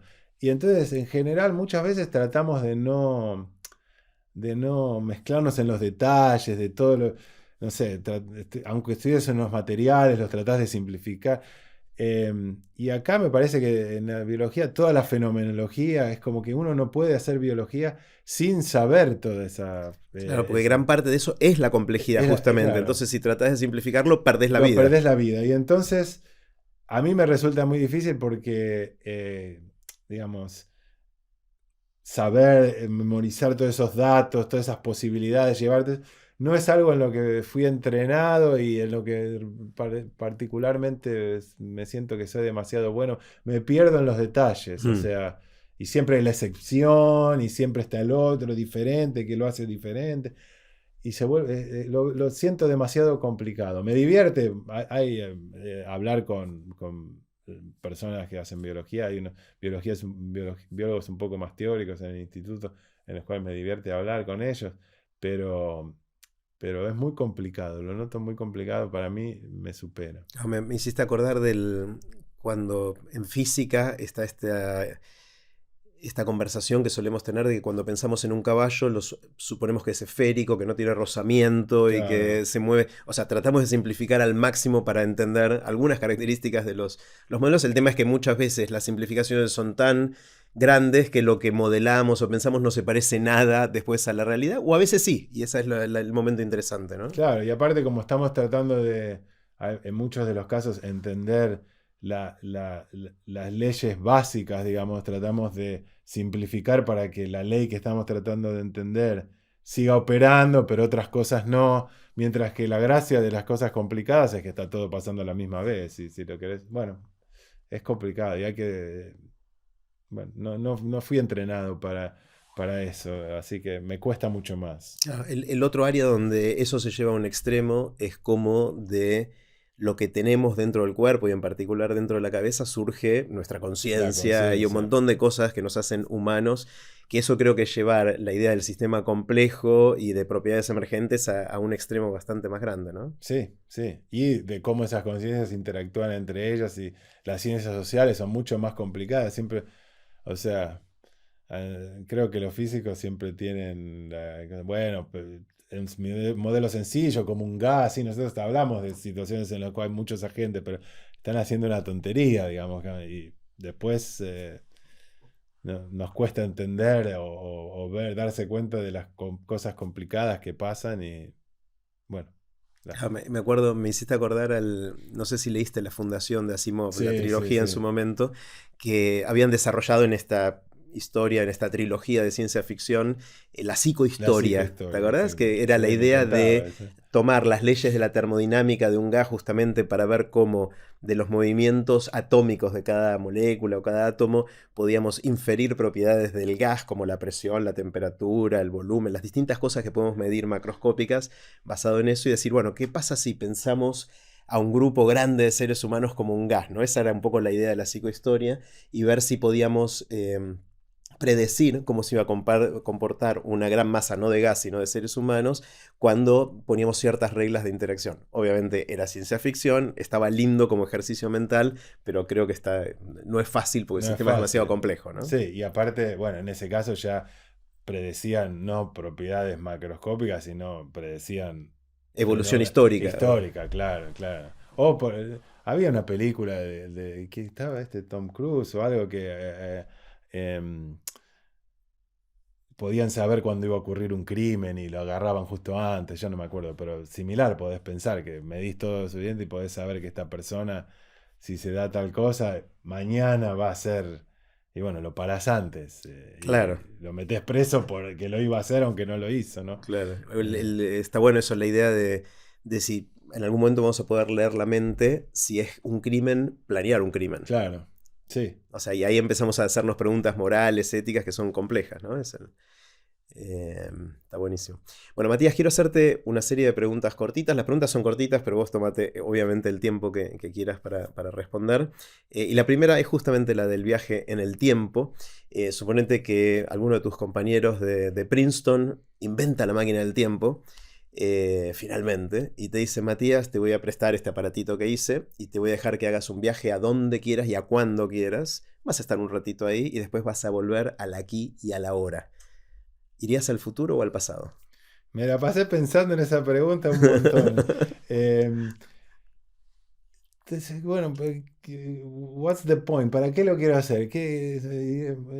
Al final te digo Dale, dale, me encanta. una posibilidad, digo, bueno, ok, obviamente puedo decir, le voy a decir, voy a, no sé, a contestar algunas de las preguntas que a mí, no sé, de la cosmología en la que yo estoy trabajando, hace tanto que trabajo, voy para adelante y me sé la respuesta, pero la verdad eso no me interesa, porque yo estoy tratando de contestar esa pregunta por contestar la pregunta, Es el placer del por descubrimiento, el sí. descubrimiento. Si mañana me decís la respuesta, me voy a buscar otra pregunta. Y esa pregunta, en Claro, el fondo, me doy cuenta claro. que me interesa, pero. Es como spoilearte el final de Claro, algo, no. ¿no? Eso no me interesa. Bueno, ok, entonces sí, para el futuro, para aprender algo así, no me interesa. Eso Mm. no sirve para nada. Bueno, qué sé yo, no sé, ir para atrás y encontrarme con alguien, no Ujú, sé. Por supuesto uno podría pensar algo personal, ¿no? Pero saquemos de, no sé, qué ujú. sé yo, hablar con alguien. Pero vamos a ver, alguien que yo admire, no sé, un científico del pasado, ¿qué te puedo decir? Pero, pues, bueno, hay una parte cholula de eso, ay, lo voy a conocer qué sé yo, no sé, Carl Sagan o Einstein o Newton o lo que sea. Ujú. Bueno, eso sería como gastar el costo. Va, no sé, me pareció que no. Pero, dice, bueno, la gracia es poder estar con esa persona y aprender algo, capaz algo que yo no sé hacer. Pero después también pensé, eso es un poco tonto, porque me vas a decir que no hay ahora alguna. Si yo abro no hay ahora otras personas en algún otro área un poquito al costado con la que yo podría interactuar por 6 meses y aprender algo que sería similar, porque entonces no necesito la máquina del tiempo, me voy a hablar con él. Entonces digo, bueno, lo que pasa es que lo que necesito la máquina del tiempo no es viajar en el tiempo, sino algo que me regale un poco de tiempo libre para poder hacer algo así, ¿no? Ajá. Dedicarme a, no sé, hablar con, en vez de uno que estuvo atrás, uno que está haciendo, no sé, inteligencia artificial y aprender de eso. Pero yo tengo todo el tiempo que quiero, la verdad. No necesito la máquina de hacerme el gusto. Si no lo hago, no sé por qué será. Entonces, mi conclusión fue que yo no lo necesito la máquina del tiempo y que la verdad debería buscarme una cosa y hacerlo sin necesidad de ninguna máquina del tiempo, que yo tengo la suerte que ya la tengo, digamos. Me encantó. Vengo haciendo esta pregunta hace cientos de episodios, cientos, más de 100 episodios, y es la primera vez que alguien dice, no, no la uso. No, no, Me alguien encantó, me tal vez la encantó. puede usar mejor que yo. Para esas cosas así, me pareció como que yo de alguna manera la tengo la máquina del tiempo porque o sea, bueno, en cosmología es lo mismo, podés ir de atrás en el tiempo, pero también podés ir de otro lado. Y las mismas cosas que pasaban atrás en otro momento, tal vez pasan ahora en otro lado. Así que si yo me abro un poco, esto que puedo ver más del pasado, algo similar está pasando ahora, ¿por qué no voy y lo hago? Una pregunta, ¿por qué yo no me voy a hacer otra cosa? La verdad me lo debería plantear y buscarme de 6 meses, un año. Si los tengo, ¿no? Si lo quisiera hacer, lo podría hacer. Ujú. Todavía no encontraste qué harías, Sí, quizás. tampoco me lo puse planteé como objetivo, digamos, ¿no? Tal vez me lo debería plantear. ¿El mundo académico te da esa flexibilidad? ¿Es fácil pegar saltos? Yo creo que no es tan fácil. No es tan fácil. A ver, yo estoy en una posición muy privilegiada, así que desde un punto de vista logístico, porque bueno, muy privilegiado en el sentido que yo ya tengo un trabajo que es permanente, yo puedo mañana no hacer nada y nadie me va a echar, ¿ok? Ujú. Y me va a pagar lo mismo. Así que Serías un sí, gnocchi. un ñoqui, pero no tengo ningún problema, no, ya está, yo puedo ser un ñoqui. Ajá. Así que si puedo ser un ñoqui, también me puedo dedicar a otra cosa que falle y que no, Claro. porque digamos, el miedo supongo que es que, bueno, yo estoy haciendo algo a lo que lo sé hacer, me va bien, qué sé yo, hay estudiantes, qué tal, y de pronto me pongo a hacer otra cosa y No no funciona. funciona. Pero bueno, a mí no, nada, mi orgullo, digamos, que no. eh, pero no todos están en una posición tan privilegiada, pero y también, si está, también hay otras personas que dependen de vos, tenés estudiantes, Claro. tenés tu institución, depende de que los profesores que están ahí estén activos y estén haciendo cosas, el prestigio de la institución, los estudiantes que vienen, etcétera, con lo cual, si yo me convierto en un ñoqui, no está bueno. Ujú. Em, Supongo que eso es lo que lo hace no tan fácil. Pero sí, inclusive la mayoría de los profesores tienen su tiempo, un año sabático que se pueden tomar cada 7 años.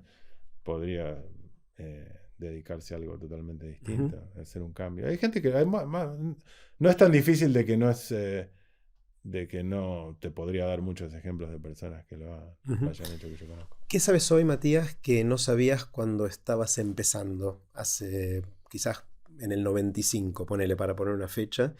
¿Qué sabes hoy que no sabías en ese momento y te hubiese gustado saber? Es decir, si podrías hablarle al Matías de esa época, ¿qué le dirías? De cosas, bueno, hay cosas que fuimos aprendiendo, pero no te voy a decir de la cosmología en particular, porque bueno, hay Ujú. un montón. Tal vez sobre trabajar de científico, sobre algo que yo siento que no me hubiera venido bien ser entrenado y aprender más, es la parte digamos, trabajar con otras personas, manejar grupos, toda esa parte un poco más humana del, del enterprise de la ciencia, no fue algo que ni le presté mucha atención, ni había ningún foco en que era una parte importante de, de lo que uno tenía que hacer, y es una parte importante. Claro, o sea, es algo que no nos enseñan, pero que es importante para tu Sí, desarrollo de carrera, de digamos. carrera, y sí, el tuyo y el de todas las personas a las cuales tienen que sufrir tu, digamos, tu de que yo seas el Eh, mentor o que yo trabaje con claro. ellos. O sea, habría que poner una nueva materia en la carrera, una carrera Yo científica creo que que tenga que ver sí. con Sí, el tal vez trabajo sí. en equipo y desarrollo, Sí, liderazgo, no sé cómo se llama. sí, sí. Yo creo que sería importante eso. Para mí, al menos. Hay personas que son naturalmente. A mí me cuesta, sobre todo, ¿no? Entonces, a mí me hubiera venido bien. Tal vez haya personas que son naturalmente mejores y más intuitivo para ellos manejar grupos de personas Ujú. y tener. Pero bueno, es una parte, sobre todo a medida que vas avanzando en la carrera, muy eh, integral de lo que estás haciendo, porque estás relacionándote con un montón de personas a distintos niveles, tanto arriba tuyo como abajo tuyo, a los cuales los tenés que ayudar, y ellos te tienen que ayudar a vos, y bueno, es gran parte del tiempo. Ujú. ¿Qué sentís que pensás distinto a la gente que te rodea? Puede ser un círculo más chiquitito, un círculo más amplio. ¿En qué sos distinto? ¿O pensás distinto? Una cosa que yo siento que soy un poco distinto es, eh, por un lado, que paso poco tiempo o sea, una vez que tomo una decisión, hago algo, no voy para atrás demasiado, ya está, bueno, whatever. No trato de, no me siento mal si me equivoqué o si no me equivoqué, bueno, trato de tomar una lección, pero, y lo mismo para el futuro, tampoco hago demasiados planes demasiado largos sobre qué es lo que voy a querer hacer dentro de 3 años. Soy mucho más de hacer las cosas en el momento. Que tanto, esto más, no solamente en lo profesional, pero también en el resto de mi vida. Pero en lo profesional también, muchos de mis colegas tienen planes mucho más a largo plazo de los que tengo yo. Y también mirar para atrás y decir, uy, me equivoqué. Yo o no lo hago, no lo Ni te siento, interesa, ni ¿no? me No. interesa por Mm. algún motivo, no sé por qué, pero, Ah, pero y está me bueno, ¿no? olvido Porque la gente también. que le dedica energía a plantearse qué hubiera pasado si, por Sí, ejemplo, no suma nada, ¿no? a mí no me suma nada, pero bueno, yo estoy como, me siento como que estoy soy como un outlier, Ujú. Un bicho un raro. bicho raro en ese sentido. Ujú. Tal vez de más, ¿no? Mm. ¿En qué cambiaste de opinión? ¿Qué pensabas para un lado y ahora decís, no, en realidad va para otro? Am, Creo últimamente lo que más cambié de opinión, así que me acordé de algo medianamente cercano, es relacionado con la pandemia y el Ujú. COVID y eso. Fue al principio de la pandemia, yo, digamos, era bastante estricto en todas las cosas relacionadas a la pandemia en particular. Por ejemplo, no solo porque yo tengo hijos, ¿no? Mis hijas que no podían ver a ninguna persona, o una sola tenían que elegir un montón, seguirlas. Y yo creo que fue demasiado exagerado. Mm. Que Bueno, yo, ahora lo puedes decir, en el momento era difícil de tomar esa decisión, ¿no? claro, sí, pero yo ahora ya siento que esa posición de, bueno, pero hice lo mejor, que puede ser real, porque claramente yo traté de hacer lo mejor posible, no, pero claramente me equivoqué. Hoy siento que pagaron un precio mucho mayor, sobre todo los jóvenes, Ujú. de lo que de lo que. Y es cierto que era difícil, pero había personas que trataban de vivir de Mm. distinta manera. Y yo en ese momento pensaba que estaban, eh, bueno, así como hay grietas y qué sé mi sentimiento en ese momento era esas personas, no sé, son totalmente distintas de mí, están haciendo mal, no puede ser, mirá qué egoístas que son, algo de eso tal vez haya habido, lo que quiera, pero eh, ellos estaban para un lado que yo tal vez no hubiera ido all the way, ¿no? Porque, Ujú. pero yo tendría que haber ido un poco más para ese lado, creo yo. Claro, pero estás haciendo lo que dijiste recién que no te gusta hacer, que es mirar para atrás decisiones y pensar si Sí, sí. Bueno, pero el, sí, es cierto, es cierto. No, eh, claro, creo que con la información que tenemos ahora es fácil de tener esa sensación. Pero en su momento, cuando las noticias y toda la información nos decía que se estaba muriendo un montón de gente, o sea, uno quiere cuidar a los suyos, ¿no? Sobre todo si uno tiene hijos, familias, es lo más preciado que tenemos y el riesgo de enfermarnos y todo eso era una percepción de miedo, ¿no? Que teníamos. claro, sí, yo tenía esa percepción de miedo, pero bueno, también me llevó a dudar un montón de la información Que está dando que vueltas. está dando vuelta en general. O sea, yo pienso, si lo miro para atrás, el desarrollo de la vacuna, etcétera, un gran triunfo científico, Ujú. excelente, buenísimo. Pero toda la comunicación, el public health, no sé cómo se llama acá, salud La salud pública, pública. para mí dejó muchísimo que desear. Mm. En el sentido de que millones de reglas que hoy sabemos que eran realmente, no tenían ninguna base, los 4 metros, que eran 2,5 metros, 3 metros, que medían, y que aún después de que no, se sabía que se transmitía de otra manera, esas reglas siguen estando. O sea, toda una... Otra cosa que me llamó muchísimo la atención, dado el costo, tanto económico como...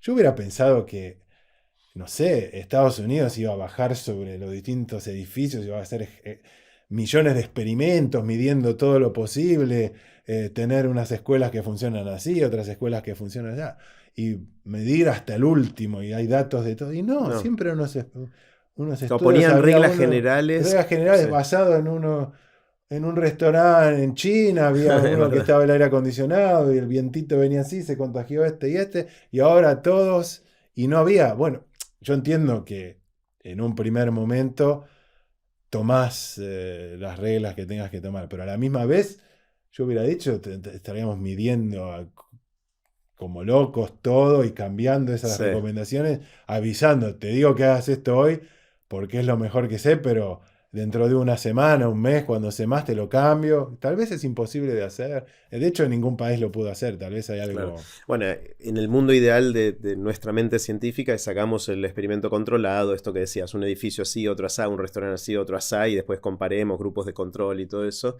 Pero hay un tema ético ahí también, ¿no?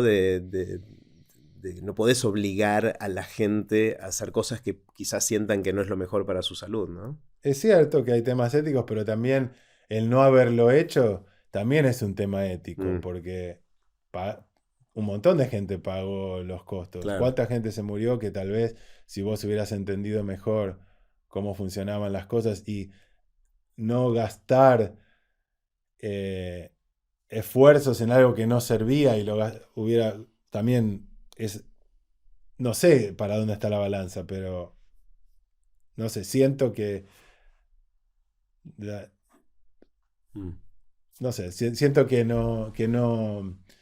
no podría, espero que se pueda hacer mejor en otro momento ujú, y desde el punto de vista personal, yo sé que debería ser de ahora en más mucho más escéptico mm, en lo que me dicen y tratar de tener otras, otras cosas también en ujú, consideración, ¿no? claro. ¿Qué te asombra? ¿Qué son las cosas que te sorprenden? Esas cosas que ves y decís, wow. Am, un montón de cosas me asombran, pero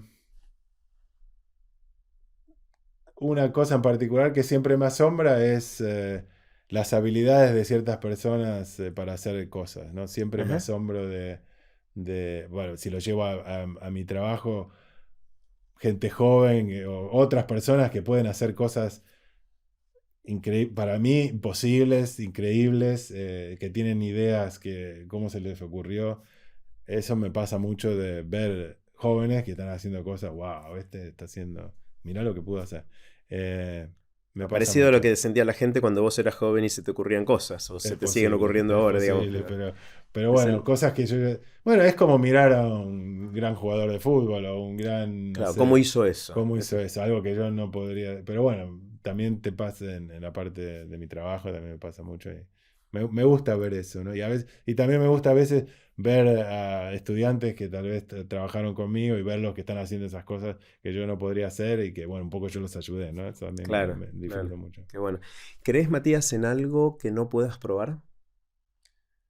Em, yo diría que no, en el sentido por supuesto, no es que yo haya probado todas las cosas que me parece que son, pero siempre son cosas que yo creo que yo las podría haber probado o han sido probadas. Trato de no creer en cosas que no se pueden probar. No, no, de hecho, no lo quiero hacer. No, O sea, el no, pensamiento mágico no es algo que quieras no. acercarte Al a eso. contrario, siento que, por supuesto, lo siento como una debilidad. Que si Mm. yo lo tuviera, que si me encuentro pensando en algo que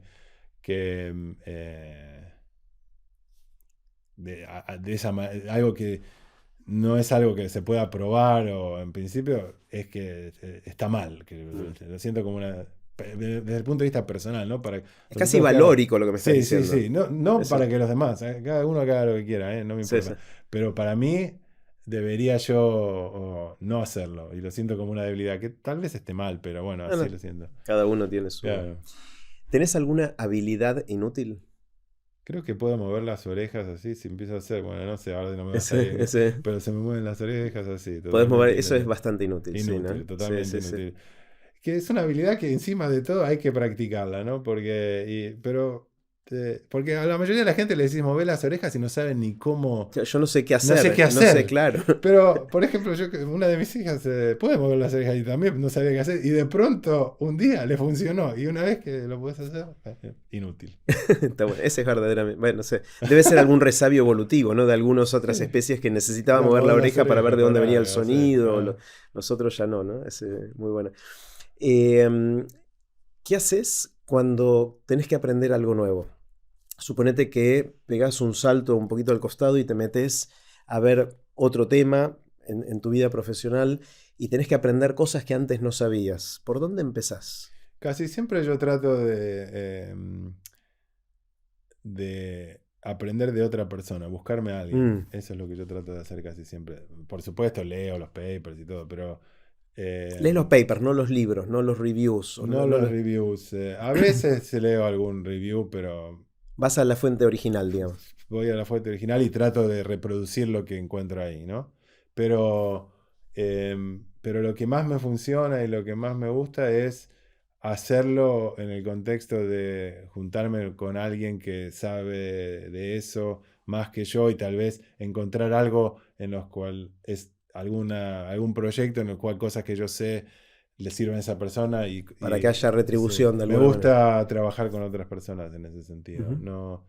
No tanto encerrarme en un lugar y tratar de aprenderlo solo. Eh, si yo miro mucho de los saltos que yo hice de temas, Ujú. casi siempre fueron con otra persona en la cual además tenía una relación que me llevaba bien y me funcionaba trabajar con esa persona.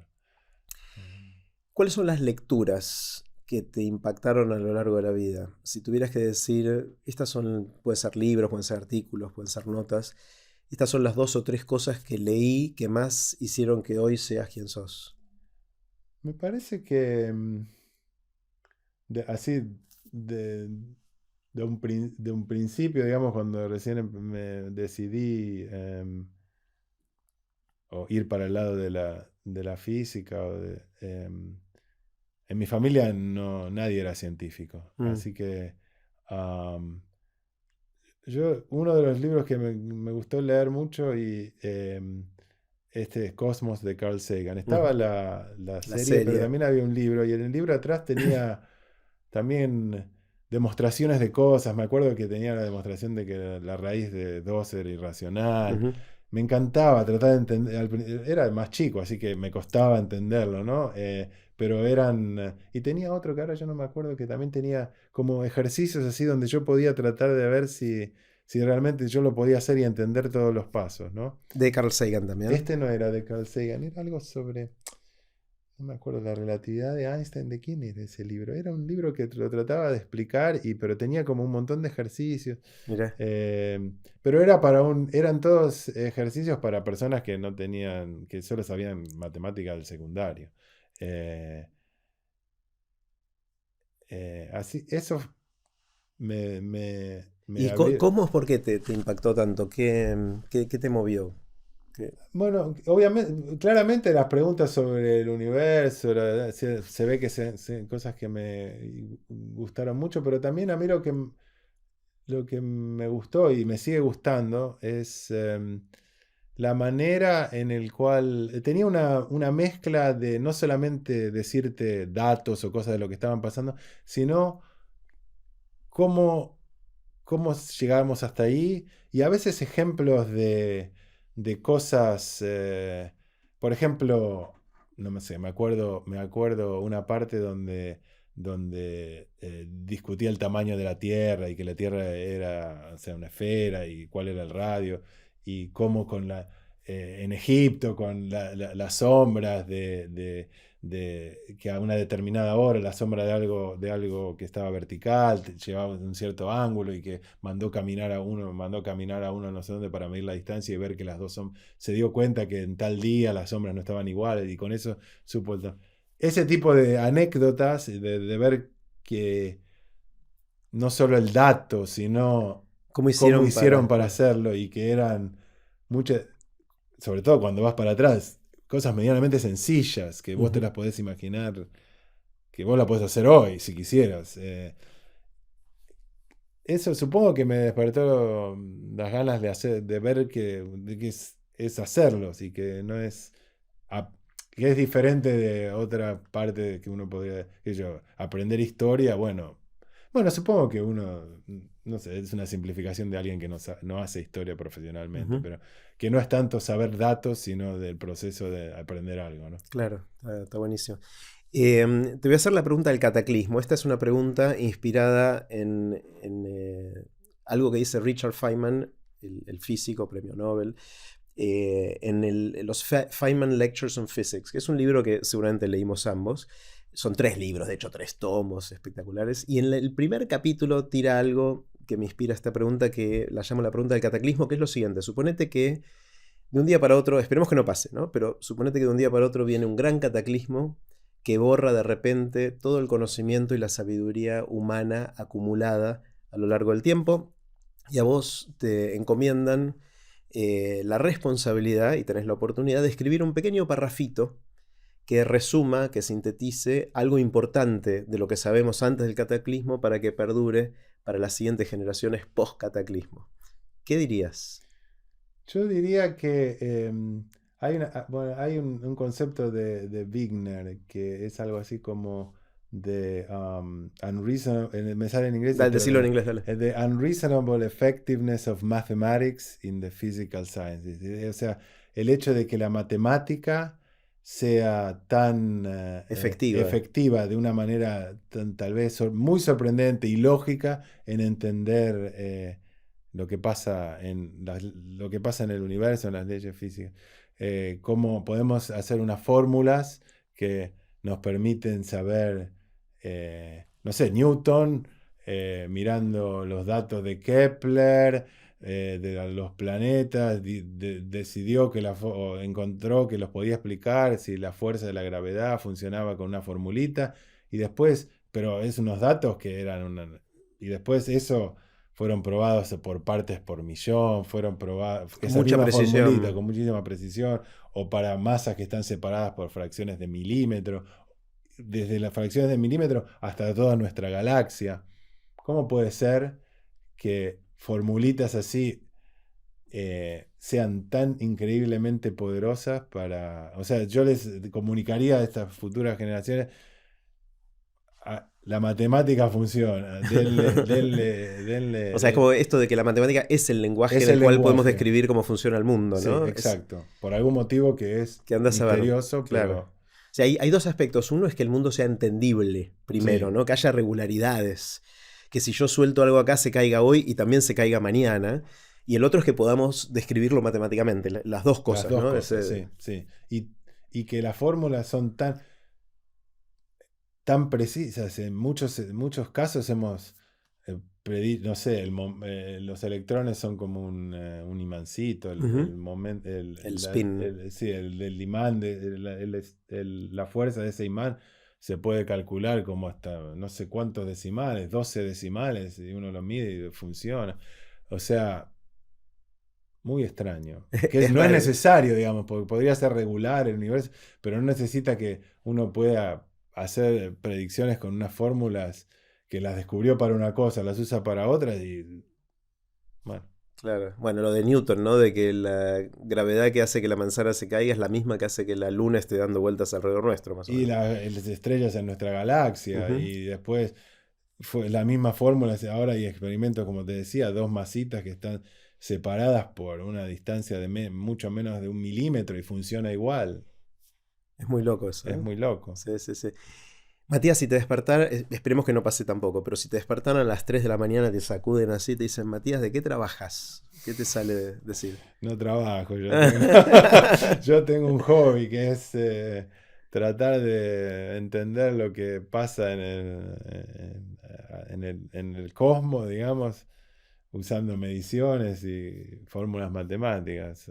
Bueno, pero lo podríamos generalizar a tratar de entender fenómenos que a mí me pueden llegar a interesar. O sea, no es un trabajo, es un hobby. Buenísimo. ¿Cuál es tu anécdota? ¿Cuál es esa historia que contás en situaciones sociales, en sobremesas, que te gusta contar, que te funciona? Una anécdota también, esta es también relacionada con mi trabajo, pero em, resulta que cuando yo empecé de profesor de Harvard, em, nunca había ido a un telescopio. Porque bueno, como vos, bueno, vos también hiciste licenciatura en física, ¿no? Ujú, Entonces, bueno, yo era más un físico que un astrónomo. claro. Acá no hay, en la Universidad de Buenos Aires no hay astronomía, nunca había un telescopio. Bueno, no puede ser que yo esté trabajando en esto, pensé en ese momento y yo no me la vaya pasado, aunque sea, vaya a hacer una observación de un telescopio. No sé ni para qué lado hay un nombre de una estrella, no, no, esto no puede ser. Entonces voy y hablo con un colega mío y le digo, mira, ¿por qué no voy con vos o con alguno de tus graves estudios a uno de los telescopios de Harvard? Y bueno, le ayudo ese día, qué sé yo. Y no sé, faltaban 2, 3 días y me dice, ¿sabes? No vale la pena que yo mande a otro. Vení mañana, yo te explico lo que hay que hacer y te mando a vos si andas vos solo. No, pero yo no voy a saber, qué sé yo. No, no pasa nada. Igual era uno de los telescopios más chicos que si no pasaba, si se perdía el tiempo, bueno, no pasaba No nada. era grave. No era grave. Entonces, bueno, voy a su oficina y me explica todo, pero bueno, yo tenía, y me voy a Arizona, qué sé yo, bueno, muchas anécdotas, porque había que comprarse la comida de antes, para todos los días que yo estaba ahí. Porque llegás y estás medio aislado en la mitad de la Totalmente nada. aislado, sí, te subí en una camioneta y te dejan ahí. Había otros como yo, pero que bueno, están toda la noche en un telescopio, el otro está en el otro telescopio, volvés a dormir ahí. La comida te la tenés que llevar con vos, calculé todo mal al principio, comida, bueno, no importa. Pero, y estaban los otros astrónomos profesionales, había uno de Argentina, que asados se hacían ahí al costado, tenían todo, y yo tenía unas latas de atún, un desastre, pero bueno, estaba como una semana.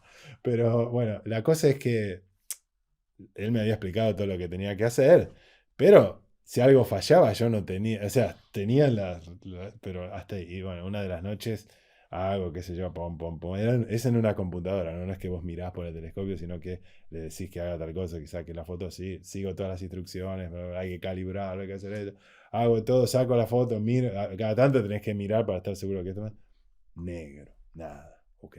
Pues, solo, porque el otro telescopio está como a 3 cuadras. Ok, bueno, lo único que puedo hacer es empezar desde el principio, ¿no? Ok, pum, pum, pum, hago todo de vuelta, habrá apretado algo mal, qué sé yo, lo hago todo. Y era una foto que tardaba, no me acuerdo, por ejemplo, media hora De de exposición. exposición. Así que después de media hora, 40 minutos, todo negro. Empiezo a llamar al otro telescopio, qué es lo que está pasando. El pie estaba haciendo lo suyo, no me daba bola. Voy caminando hasta otro camino por ahí, por el medio de la montaña, todo oscuro, ¿no? Hasta que, bueno, pero che, estoy acá, por favor, ayúdame. Que entonces bueno, pone su cosa. Resulta, abre la puerta del telescopio, de la parte donde está el telescopio. Yo estaba en un cuartito. Y el motor que llevo, viste, el telescopio tiene un dome, una cosa que se abre y Una cúpula, sí. una cúpula que cuando moves el telescopio tiene el agujero por donde tiene que alinearse con el telescopio. Y no, el motor se había parado, así que el telescopio estaba apuntando al techo. Eso es lo que estaba pasando. Se me había ocurrido abrir la puerta. Claro, ni siquiera lo habías visto. No había mirado y luego que se subió una cosa y le pegó con el motor y se puso a andar de vuelta. Pero está bien, él sabía que eso podía pasar. Pero a mí no se me había ni ocurrido Ir a entrar al verlo. lugar donde estaba el telescopio y mirar, comenzó a ver qué pasaba. O sea que, Le sacaste fotos al techo. sí, no, ser así experimental o tratar de... No es lo mío, se ve. Pero bueno. Está buenísimo. ¿Sabes, Matías, cómo nació tu pasión por todo esto? Decías antes que no sos de una familia de científicos. ¿Cómo salió todo esto en tu vida? Por un lado, como te digo, leía estos libros de Cosmos, de Carl Sagan y un montón de otros libros de divulgación en ese momento. Esa era una cosa. Y después tuve un par de profesores, uno en particular, Osvaldo Machiavelli, en el secundario, que era físico de la Comisión Nacional de Energía Atómica. Y no sé exactamente por qué, probablemente relacionado con alguno de los vaivenes de la Argentina, el dinero, digamos, terminaba dando también extra unas clases en el secundario. Ah, mira. Y eso fue la primera vez que yo tuve exposición a una persona que se dedicaba a ser físico. Él terminó, después estuvo en Berkeley, en Lawrence Livermore Labs, está en Estados Unidos hace mucho tiempo, se fue después. Pero bueno, tuve la suerte de estar con él, una En la persona secundaria. en la secundaria, claro. Y bueno, nos llevó alguna vez fui también a la Comisión Nacional, al Tandar, al acelerador. Bueno, eso la verdad que me influyó mucho. Hablar con él y la verdad eso me abrió una puerta, digamos, de imaginarme hacer algo que no era lo que yo podía conocer de la gente que me rodeaba, digamos. Y eso despertó Sí, algo que te... sí, sí.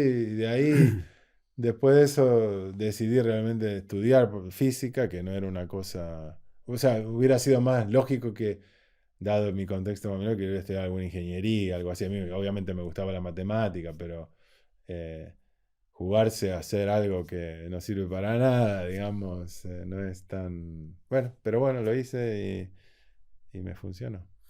Bueno, Matías, un lujo conversar y reconectar después de tantos Sí. años, 27 años de esa vez que nos conocimos en MIT hace tanto tiempo y volver a vernos me encantó y me encantó conversar con vos. Muchísimas gracias por invitarme. Un placer.